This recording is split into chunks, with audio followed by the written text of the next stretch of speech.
Duterte said, "Galit kayo sa akin dahil ginawa kong 10 years ang passport.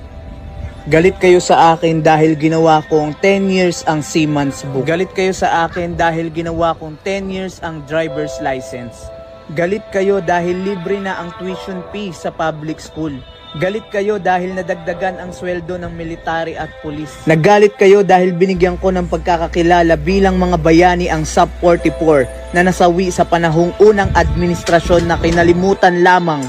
Galit kayo kasi naipasa ang batas dagdag pensyon sa SSS. Galit kayo dahil naipasa sa batas na mabigyan ng suporta ang mga senior citizen na walang SSS pension. Nagalit kayo dahil napalapad o na road widening ang mga kalsada sa mga tourist spot ng buong bansa. Nagalit kayo sa mabilisang aksyong pabahay sa Marawi na itinago ng media. Nagalit kayo sa naipatayong gym na world class sa Clark kung saan lahat ng manlalaro